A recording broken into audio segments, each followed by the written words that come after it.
Estamos de volta e agora com que a notícia no mundo, mais 8 meninas foram sequestradas hoje no nordeste da Nigéria por um grupo extremista. E a comunidade internacional elevou o tom das críticas à ação que chocou o mundo.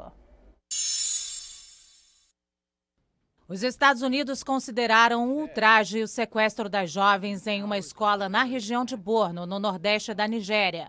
Os americanos ofereceram ajuda contra-terrorista para encontrar as jovens. No Senado, uma resolução foi apresentada para apoiar o povo nigeriano.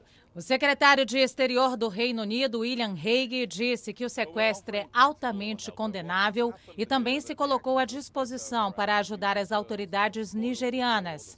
A Nigéria vai usar militares numa área de florestas onde atuam os extremistas. Num vídeo divulgado ontem, o líder do grupo terrorista Boko Haram, que significa Educação Ocidental é Proibida, afirmou que o papel das mulheres é se casar e que, por isso, vai vendê-las em um mercado. Ele faz ainda críticas ao presidente americano Barack Obama e diz que a luta é contra pessoas que não acreditam em Alá, o Deus dos muçulmanos. As jovens foram capturadas há cerca de 3 semanas. 50 meninas conseguiram fugir, mas estima-se que pelo menos 200 ainda estejam desaparecidas. Há o medo delas serem divididas em grupos, o que dificultaria o resgate ainda mais por ser uma área de fronteira. Emir Sader, boa tarde. Boa tarde. Emir, existe claramente uma motivação religiosa, né? Nós já deixamos claro aí, mas existe algo mais por trás desse sequestro?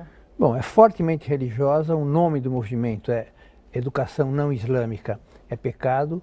Pegam as meninas que deveriam casar ao invés de ser educadas, aparentemente as negociam, segundo algumas que escaparam, se não se convertem ao Islã são degoladas, são violadas, então tem uma conotação doutrinária religiosa. O caráter político é se opor ao tipo de economia, tipo de ideologia que tem na Nigéria. Não é necessariamente buscar o poder, é impedir que se alastre o que eles consideram um pecado, que é a educação das meninas. Emir, houve aí um silêncio do governo nigeriano de quase 3 semanas. Só ontem o presidente Goodluck Jonathan se pronunciou sobre isso. Por que tanto atraso? Pode haver dificuldade de informação. Pode haver também o fato que eles já tinham anunciado que o principal líder tinha morto e ele apareceu ontem, eu vi a matéria fazendo essa declaração. Agora, mais importante é que amanhã começa na Nigéria o Fórum Econômico Mundial. Coisa muito importante, o próprio Lula foi para lá. Talvez eles quisessem diminuir a dimensão da coisa para evitar que ela se alastre um pouco por esse fórum, né? A Nigéria é o país mais populoso e com a maior economia da África.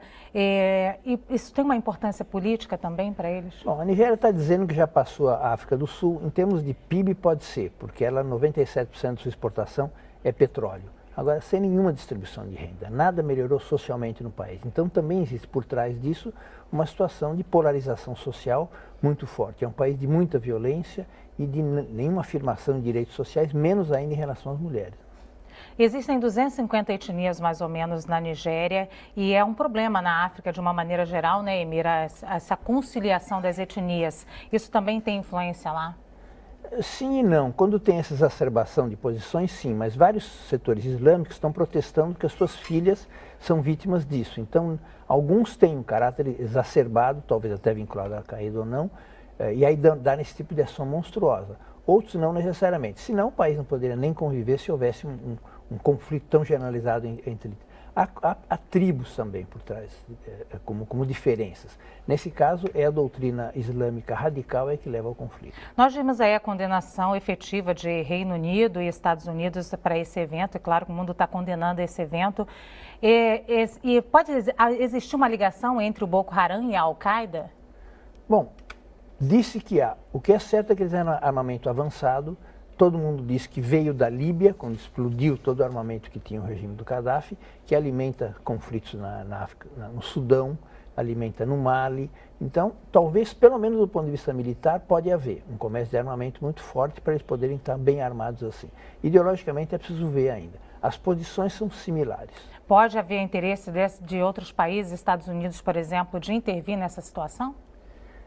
Talvez. A Nigéria, embora tenha petróleo, é um país meio marginal, pela instabilidade interna, né? Mas pela importância do petróleo, é o maior produtor de petróleo da África, provavelmente tem interesse em pacificar o país. Emir Sader, muito obrigada. Boa tarde.